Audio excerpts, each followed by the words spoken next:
마태복음 21장 1절로 12절 말씀까지입니다. 한 목소리로 같이 읽겠습니다.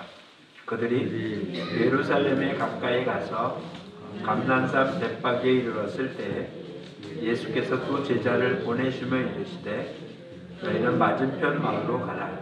그리하면 곧 매인 나귀와 나귀 새끼가 함께 있는 것을 보리니 풀어 내게로 끌고 오라.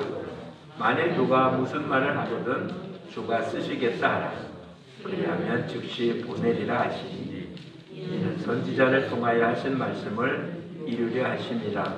일러스되 시온 딸에게 이르기를 내 왕이 내게 임하나니 그는 겸손하여 나귀 곧 멍에 매는 짐승의 새끼를 다루다 하라 하였느니라.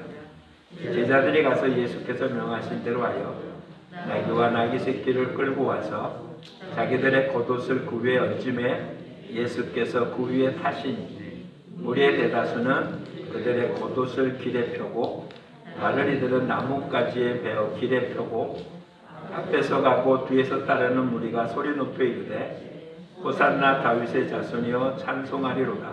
주의 이름으로 오시는 이여 가장 높은 곳에서 호산나 하더라. 예수께서 예루살렘에 들어가시니 온 성이 소동하여 이르되 이는 누구냐 하거늘 무리가 이르되 갈릴리 나사렛에서 나온 선지자 예수라 하니라. 아멘. 오늘은 종려주일로 예수님이 예루살렘에 입성하신 날입니다. 예수님 생애 가운데 예루살렘에 몇 번 올라갔는지는 명확하지는 않습니다. 마태, 마가, 누가복음에 의하면 예수님 예루살렘에 올라간 것이 거의 기록되지 않습니다. 어렸을 때 12살 되던 해 예루살렘에 올라갔다고 누가복음에 기록되고는 그 뒤에는 거의 기록이 안 돼 있는 데 비해서 요한복음에는 몇 번의 절기가 예수님 지켰던 것으로 기록이 되어서 아마 매년 예루살렘에 올라간 모습일 거라고 생각을 합니다. 왜냐하면 유대인들은 1년에 3차례씩 그 큰 절기에 예루살렘에 가야 되는 것이 그냥 당연한 거였으니까 그렇게 예루살렘에 올라갔을 텐데 그때는 그냥 그 생애 가운데 절기를 지킨 거였고 이번은 정말 오늘 우리가 읽었던 본문처럼 구약에 예언되어져 있는 모습을 지키러 올라가는 그리고 그의 생애 마지막 그래서 우리는 이 종려주일이 지난 오늘을 지난 내일서부터 한 주간을 고난 주간으로 그렇게 섬기고 있는 것입니다.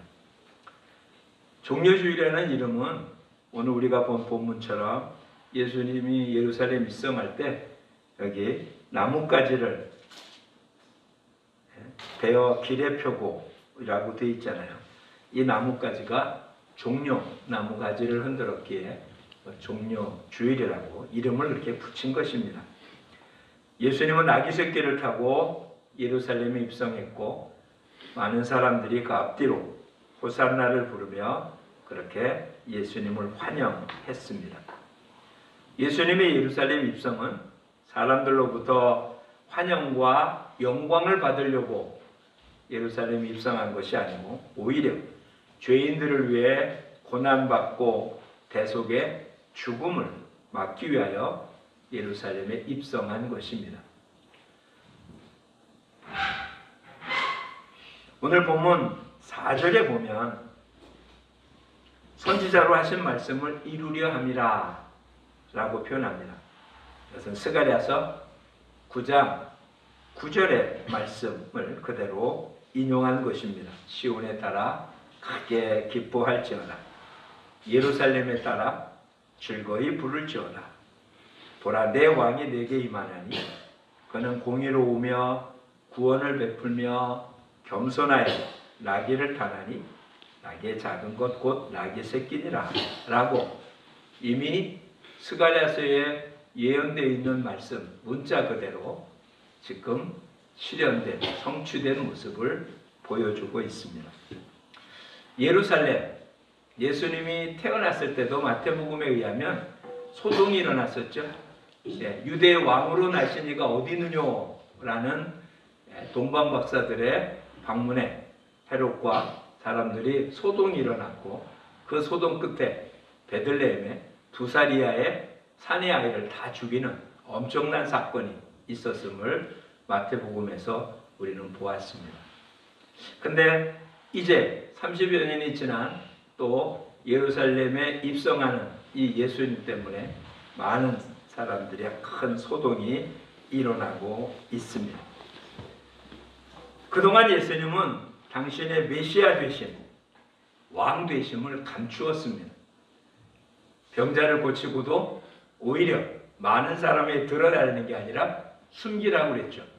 가족들에만 하라 이렇게 표현했지, 그것을 동네방네 다니면서 이런 일을 했다고 선전하라고 표현하지 않았습니다. 그래서 많은 이들이 감춰진이라는 표현을 썼어요. 예수님이 메시아라는 사실이 겉으로 드러난 게 아니라 감춰진 모습이었었습니다. 근데 오늘 예루살렘에 입성하시는 예수님은 이것을 감추지를 않습니다. 수없이 많은 사람들 속에 본인이 메시아라는 사실을 드러내고 있는 거죠. 그래서 호산나 찬양하는 것도 막지 않습니다. 개선문에 들어가듯이 비록 말 타고 이런 모습은 아니지만 어쨌든 나귀 새끼를 타고, 더군다나 스가랴서의 말씀에 의하면 이게 누구라고요? 내 왕이. 우리한테는 이상할지 몰라도 이미 구약 성경을 잘 알고 있는 이스라엘 백성들 입장에서는 나귀 새끼를 타고 입성하고 있는 이가 왕이라는 사실이 이제는 그냥 공개적으로 드러내는 그런 모습입니다. 여태까지는 감춰졌었는데, 또 다른 모습에서는 이렇게 표현하기도 해요. 이 외치는 소리가 있으니까 그걸 외치지 못하게 하는, 그때 주님, 이들이 외치지 않으면 돌들이 외칠 거다라고 표현하며 본인이 메시아라는 사실을 온 천하에 드러내고 있는 모습이 종려주일의 가장 중요한 모습입니다. 예수님은 누구라고요? 메시아예요. 예루살렘에 입성하며 주님이 맨 먼저 드러낸 모습이 본인이 메시아라는 사실을 이제는 공개적으로 드러낸 것입니다. 역사적으로 있었던 그 사건은 오늘 우리들은 주님이 오늘 우리 안에, 우리 마음에 입성하시는 그 예수님을 메시아로 그렇게 공개적으로 받아들이고 인정하고 고백하기를 주께서 원하시고 계시는 거죠. 로마서 말씀에 근거된 대로 마음으로 믿어 의에 이르고 입으로 시인하여 구원에 이릅니다. 예수님은 저와 여러분의 마음에 입성했죠. 요한계시록 3장 20절 말씀처럼 우리의 문을 두드렸고 우리는 문을 열어 주님을 영접했습니다.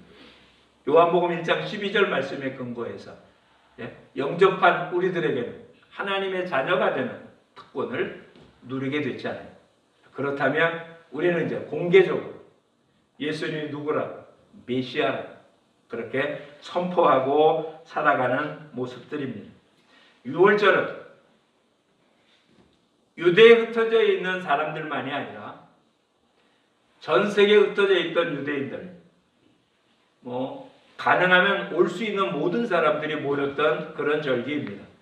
어떤지 우리는 상상할 수 없지만 지금 추정할 수 있는 모습은 이슬람의 그 라마단 기간 가운데 보통 뉴스를 통해서 보잖아요.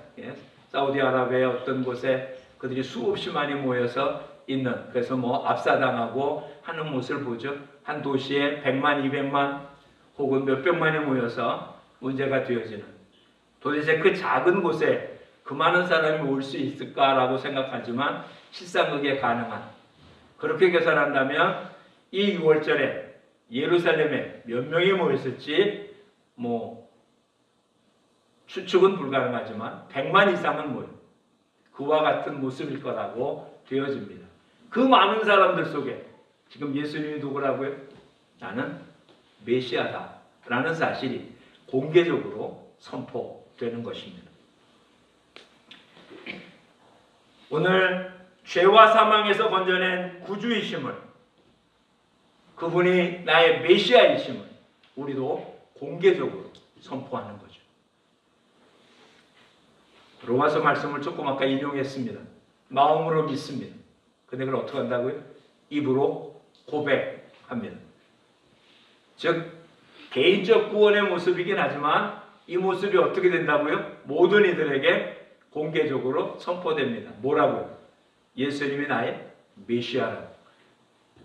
이건 그냥 마음속에 품고 있는 그러한 모습이 아니라 그렇게 공개적으로 선포되어지는, 그렇게 받아들이는, 그것이 사실임을 우리의 삶 속에 드러내 보이는, 그것이 오늘 종료주의를 맞는 우리들의 모습이어야만 됩니다. 아시잖아요. 하나님은 저와 여러분을 아시잖아요. 우리 상태가 어떤지도 아시잖아요. 내가 어떻게 하든 내 마음속에 누구를 믿고 따지고 따르고 예수님이 나의 메시아라고 고백하는 나를 주님이 아시잖아요. 그런데도 주님 어떻게 하기를 원하신다고요? 고백하기를 원한다. 이건 뭔가 좀 앞뒤가 안 맞잖아요. 이 얘기를 기도에 연결시켜 보십시오. 구하기 전에 우리 필요한 걸 아시는 주님이라고 말씀하시고 주님은 우리의 필요를 채워주신다고 하십니다. 그러면서도 뭐라고 표현합니까? 구하면 주신다면. 구하기 전에 아시는 주님, 우리한테 주는 걸 기뻐하시는 하나님께서 왜 구해야 주십니까? 구하지 않아도 주시면 되잖아요. 그렇게 안 한다니까요. 우리를 통하여 하나님이 누군지를 드러내기를 원하십니다. 우리를 만드신, 우리를 창조하신, 그리고 우리를 구원하신 하나님의 목적이 무엇입니까? 우리를 통하여 주님을 찬양하는 것이었어요. 여호와가 하나님이라는 사실, 여호와가 창조주라는 사실, 여호와가 우리 죄악에서 우리를 건져내신 사랑의 하나님이라는 사실을 우리를 통해서 드러내기를 원하시고 계세요. 그래서 시편에는 하늘이 하나님의 영광을 선포하고 하나님 만든 모든 피조물은 하나님의 영광을 드러내는 모습인데 유일하게 사람만 하나님 앞에 범죄함으로 하나님의 영광을 가리는 존재였었습니다. 그런 우리가 하나님의 은혜를 입고 구원을 얻어 이제는 그 하나님의 우리를 죄악 가운데서 건져주신 예수 그리스도가 나의 메시아라고 고백하는 이런 모습입니다. 단순히 절기를 지키는 그런 모습이 아니라 우리가 이미 믿고 섬기고 따르고 있는 예수님을 다시 한번 그 주님이 나의 메시아입니다. 그래서 그 주님이 내 마음에 오늘 입성했습니다 라고 고백하는 우리 모두가 되어야 될 겁니다. 5절에 이렇게 기록하고 있음을 보죠. 시온의 딸에게 이르기를 내 왕이 내게 임하나니. 예수님이 누구라고요? 왕이랍니다.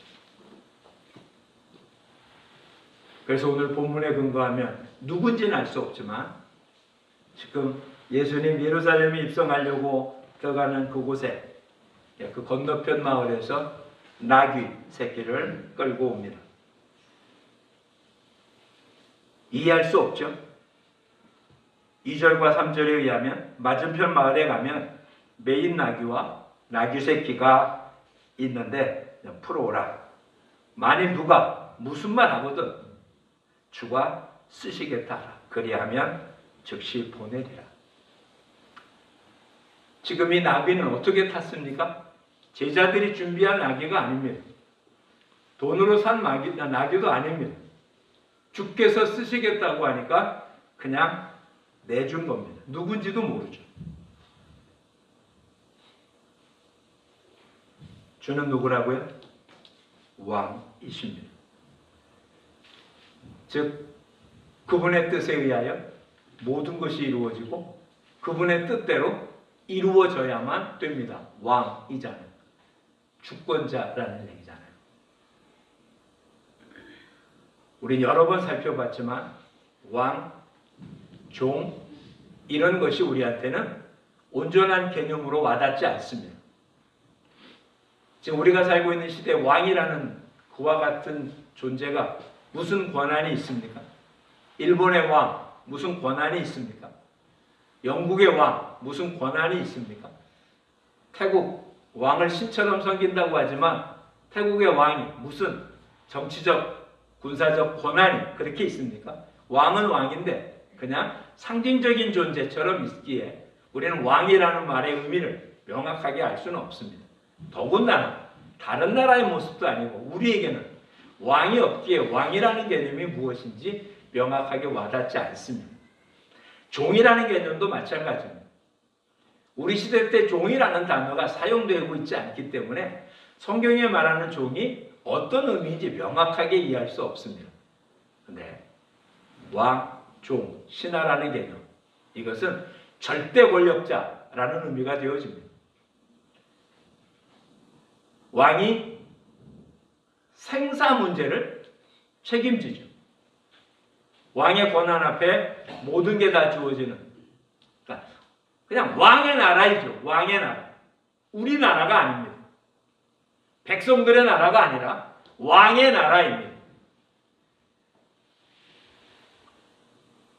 우리가 추구하고 우리에게 주어진 그리고 우리가 영원히 살 나라가 어떤 나라입니까? 우리나라입니까? 그래서 믿음의 사람들이 주권을 가지고 믿음의 사람들의 어떤 한 표 한 표가 모여져서 움직여지는 그런 나라입니까? 아니잖아요. 이 나라를 뭐라고 표현합니까? 하나님 나라잖아요. 그렇죠? 하나님 나라인 거예요.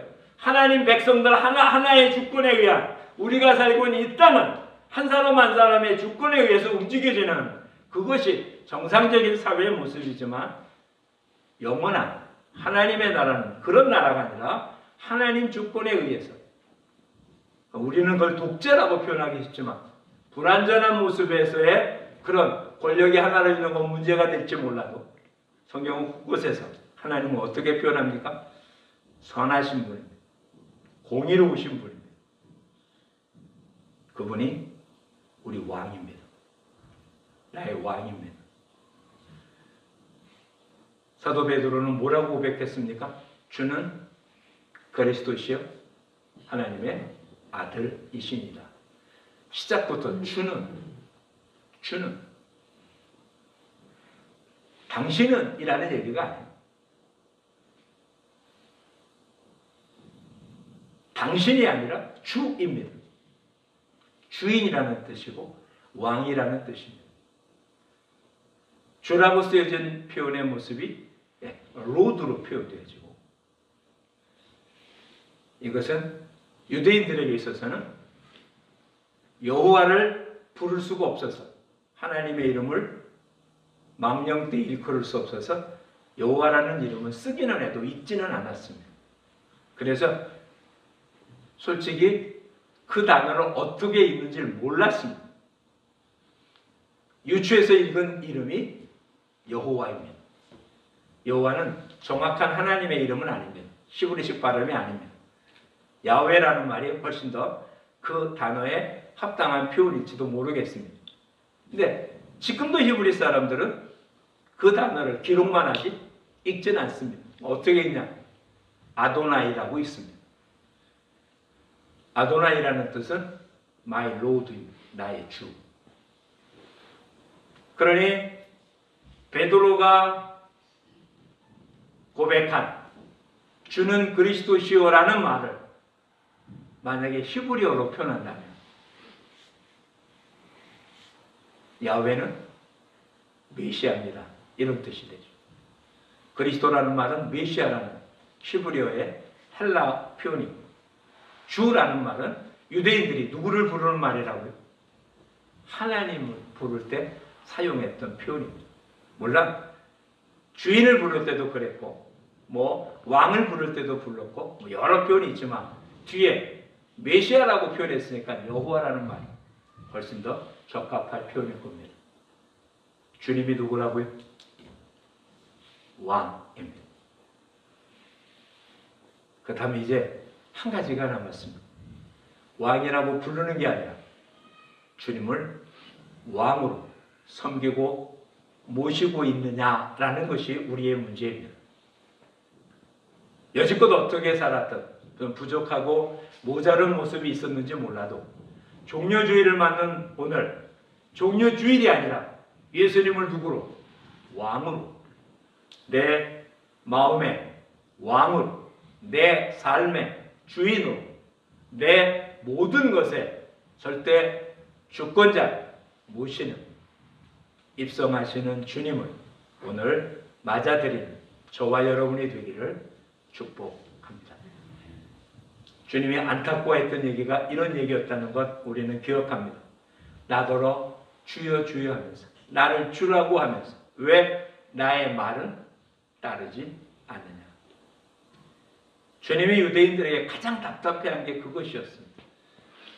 입술로는 주여 주라고 하면서 마음으로 믿지 않는다. 이 얘기는 그냥 주라고 부르지만 그 말을 듣지는 않습니다. 하라라고 하는 말을 안 하고 하지 말라고 하는 말을 한다면 그가 부른 주는 왕이라는 뜻일 수는 없잖아요. 너는 뭐라고 하든 나는 내가 원하는 대로 한다. 이런 이야기가 되는 거잖아요. 이 시대는 그게 어느 정도 문제가 없을 수 있습니다. 내가 싫으면 안 하면 되는 거잖아요. 근데 지금 성경에 기록되어 있던 왕이 통치하던 시대 때 왕의 권한은 그 이상이잖아요. 오늘 주님이 저와 여러분의 입성하십니다. 우린 그 주님을 지금 어떻게 받아들입니까? 이적을 베풀고 병든 자를 고치고 귀신을 쫓아내고 오병이어로 5,000명을 먹이고도 남고 이러한 모습 때문에 주님은 나의 왕입니다. 그래서 나의 물질 문제를 해결해 주시고 나의 질병의 문제를 해결해 주시고 내 고통당하는 걸 해결해 주시고 이것도 충분히 왕이 해야 될 일 중에 하나잖아요. 근데 그보다 더 중요한 빌라도의 법정에서 주님이 말씀하십니다. 내 나라는 이 땅에 있는 게 아니라고. 즉 지금 얘기한 문제들은 이 땅에 있어서 나타나는 문제죠. 물질 문제든 건강 문제든 무슨 다른 문제들은 육신을 갖고 있을 때 나타날 수 있는 문제잖아요. 육신을 갖고 있을 때만 나타나는 문제죠. 근데 하나님의 나라는 육체가 있을 때든 육체가 없을 때든 살아있을 때든 우리의 영혼이 죽었다고 표현된 그때에도 영혼이 지배되고 통치될 나라가 하나님의 나라입니다. 그러게 우리가 살고 있는 잠깐 살고 있는 이 땅에 나타나는 여러 가지 문제들이 왕이신 예수 그리스도의 말을 안 들어도 되는 그런 시간이 아니라는 거죠. 좀 더 쉽게 표현해 보겠습니다.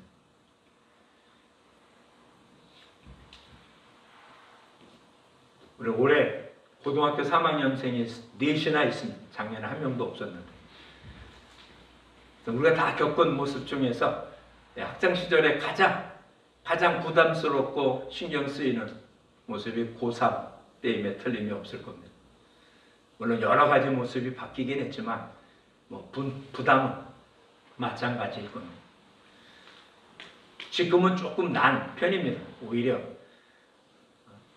학생 수보다 대학 수가 더 많아서 자기가 원하는 대학, 원하는 과는 몰라도 대학을 가보자 하면 어느 대학이든 갈 수는 있겠죠. 지금도 전국 곳곳에 미달인 학교들이 많아서 원서만 내면 들어갈 수 있는 학교는 수없이 많으니까 그러긴 합니다. 그러나 본인이 가고자 하는 대학을 간다, 본인이 원하는 과에 간다면 결코 그렇게 자연스럽지는 못할 겁니다. 많은 고통, 애씀, 수고를 해서 결과를 얻어야 되는 거잖아요.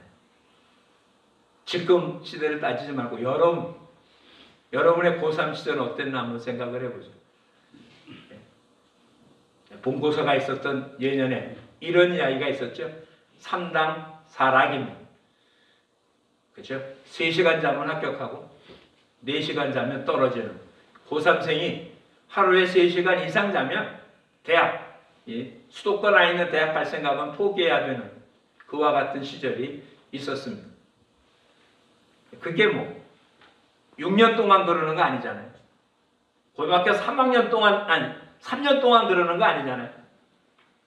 최소로 준비한다면 그냥 고3 1년만은 입시에 몰입하면 되는, 인생 전체 그러면 된다고 생각되지 않습니까?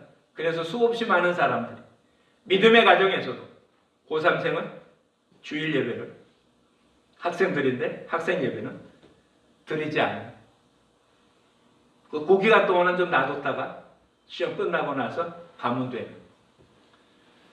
과연 그럴까요?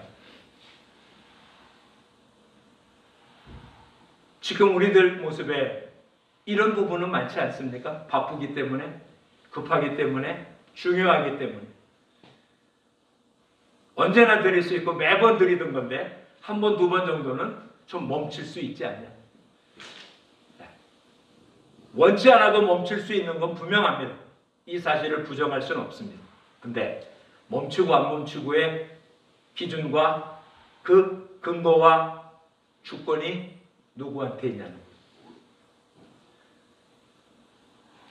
하나님은 정말 아무것도 없이 융통성 없는 그런 분은 결코 아닙니다. 그래서 살인을 해도 어떤 모습을 만들었습니까? 도피성을 만들어 놓으시기도 했고, 법이 있는데 그 법을 어겼는데도 불구하고 피할 길을 마련해 준 그런 분입니다. 근데 우리는 하나님의 법이 우선이 아니라 나의 필요가 우선입니다. 우리 다시 한번 예수님이 나의 왕이라는 사실을 분명하게 하고 그것을 따르고 쫓는 우리 모두가 되기를 축복합니다. 말만, 입으로만 예수님은 나의 왕입니다 라고 표현하고, 그리고 나는 그곳에 소속되어 있는 사람이다 라는 것으로 만족하지 말고요, 그런 삶을 사는 사람이라 고백하고 또한 그것을 이어가는 우리 모두가 되기를 축복합니다. 오늘 우리가 알고 있는 예수님을 향하여 호산나라고 불렀던 많은 사람들이, 지금으로 따지면 주일이잖아요. 월, 화, 수, 목, 금 5일도 지나지 않아서 십자가에 못 박으라고 소리치는 사람으로 바뀌어집니다. 예루살렘 입성할 때는 호산나였는데 5일 뒤에는 그는 십자가에 못 박을 자, 그래서 죽어야 된다고 소리칩니다. 다른 사람이 아닙니다. 호산나라고 외쳤던 그들입니다. 뭐 십자가에 못 박고 소리칠 정도는 아니었지만 다 도망간 제자들, 나귀 위에 자기 겉옷을 펼쳐 올려놨던 제자입니다. 그들도 역시 예수님 왕이 될 거라는 기대감에 갔는데 그러지 않자 다 도망갈 수밖에 없는 그런 모습이 됩니다. 이게 같은 사람입니다.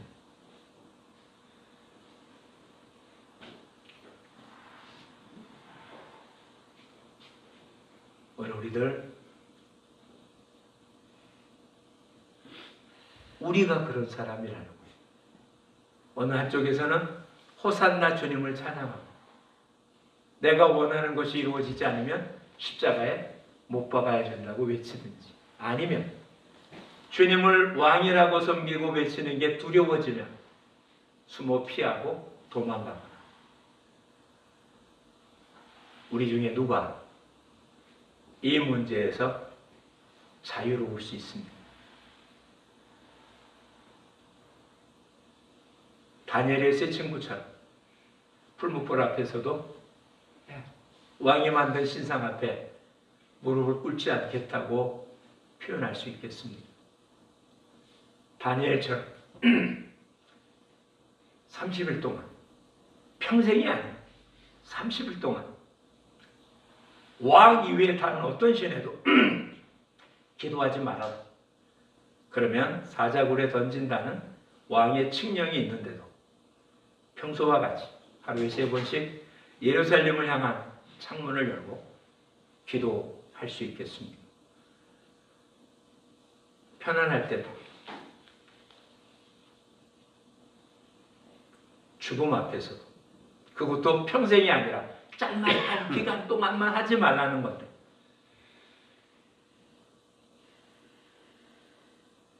주님을 왕으로 섬긴다. 그냥 왕이 아니에요.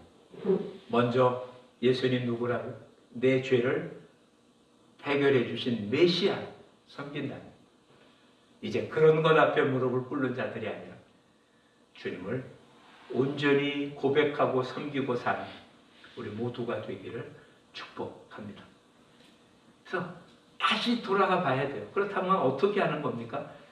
수없이 많은 하나님의 계명들을 주님 뭐라고 합니까? 나를 사랑하면 나의 계명을 지킬 거라고 주님 말씀하셨습니다.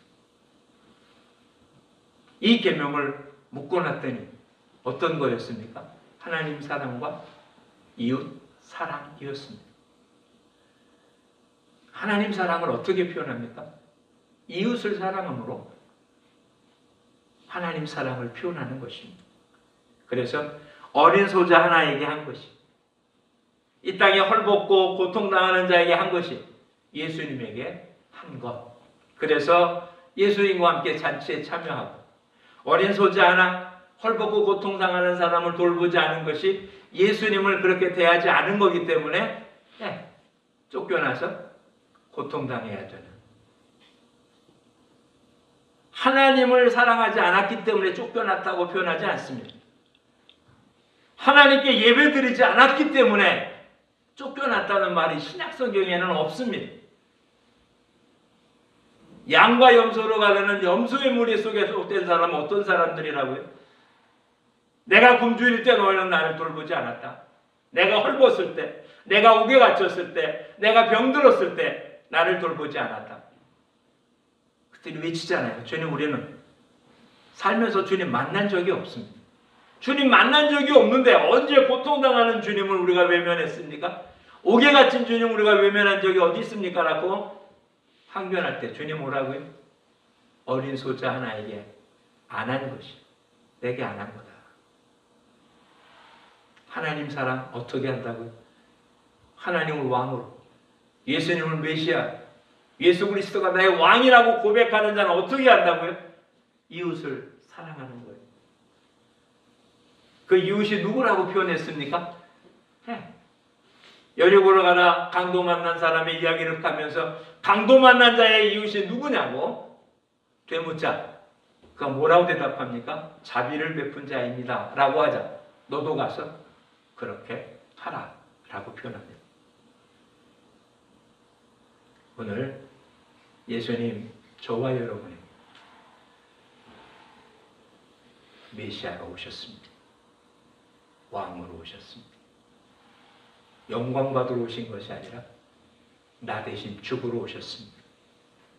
뇌 죄악의 문제를 해결하고 우리의 영혼이 멸망당할 것을 대신 지시기 위하여 오셔서 이 문제를 해결하셨습니다.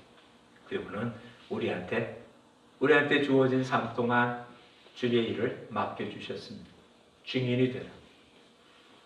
예수님의 손과 발이 돼서 예수님의 사랑을 이 땅에 펼치며 하나님께 영광을 돌리는 일들을 하라고 우리한테 그렇게 하신 것입니다. 우리 앞에는 주님을 왕으로 섬기기 때문에, 주님을 메시아로 섬기기 때문에 영광스러운 날들이 있느냐? 아니요. 오히려 십자가에 못 박으라고 외치는 사람들이 많아 그런 세상에 살고 있습니다.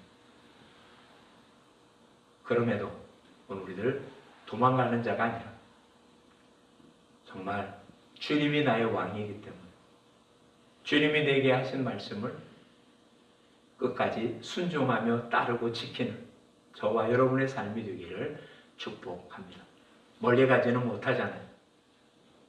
여러분 가족을 주님 섬기듯 섬기며 사랑하는 여러분 모두가 되기를 축복합니다.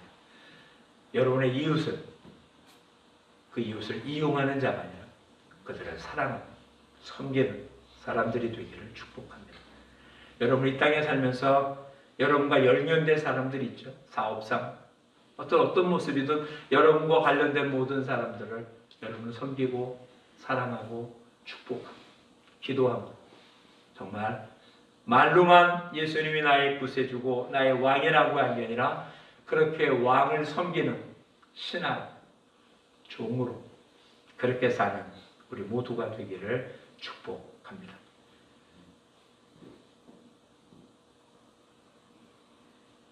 이것이 어그러졌기 때문에 문제가 생긴 거잖아요. 근데 우리 이제 이 사실, 예수님이 나의 메시아고 나의 왕으로 그 주님이 나에게 오셔서 내 모든 게 주의 것이고 주님을 위해서 쓰신다고 고백하는 우리들은 주님은 기쁨으로 쓰실 겁니다. 그럼 우리가 마지막 이런 의문을 갖고 주님께 질문할 수 있을 겁니다. 도대체 내가 할 수 있는 게 뭐가 있습니까? 내가 가진 게 뭐가 있습니까? 내가 할 수 있는 게 뭐가 있습니까? 근데 오늘 놀라운 것 하나 발견하잖아요. 한 번도 사람이 타보지 않은 나귀 새끼가 예수님이 타는 특권을 누리게 됩니다. 그렇죠? 가장 보잘것없는, 가장 볼품없는, 한 번도 써보지 않은, 더군다나 오늘 본문에 근거하면 뭐하는 짐승이라고요? 멍에 매는 짐승, 짐 나르는 짐승. 우리로 얘기하면 진찰하는 거잖아요. 거기에 누가 타신다고요? 주님이. 이해하시겠습니까? 주님은 우리가 뛰어나서 우리를 타신 게 아닙니다. 남보다 뛰어나서. 남들은 다 그러는데 벤치기 때문에 나를 탄 거 아닙니다. 남들은 다 힘이 없는데 힘이 있기 때문에, 못생겼는데 잘생겼기 때문에, 남들은 가진 게 없는데 가진 것 있어서 주님이 나를 탄 게 아니고요. 오히려 어디다도 내놓을 수 없기 때문에 주님이 저와 여러분을 타셨습니다. 그리고는 예루살렘에 입성하신 겁니다. 오늘 저와 여러분이 우리 안에 나귀와 같은 나를 타신 주님을 모시고 가면 주변의 사람들 뭐라고 그런다고요? 호산나 찬송하는 역사가 일어나게 될 겁니다. 자, 나귀를 보겠습니까? 예수님을 보겠습니까? 우린 그동안 나를 드러내려고 애썼기 때문에 욕먹었거든요. 주님의 능력도 발휘하지 못했고. 그런데 나는 줄어들고 나를 타신 예수님을 드러내면, 그러면 하나님 영광 받으시고 그 일을 감당할 수 있는 힘을 주실 줄 믿습니다. 세례 요한의 외침을 들으십시오. 나는 쇠해야 되겠고 그는 흥해야 되겠다. 우리 정말 그렇습니까? 주님 때문에 내가 흥하기를 원합니다. 이게 우리의 고백 아닌가? 주님을 통해서 내가 편안하기를 원하고, 주님 때문에 내가 풍성하고 부유하고 존경받고 지금 세례 요한은 뭐라고요? 나는 쇠하고 주님은 흥해야 되겠다.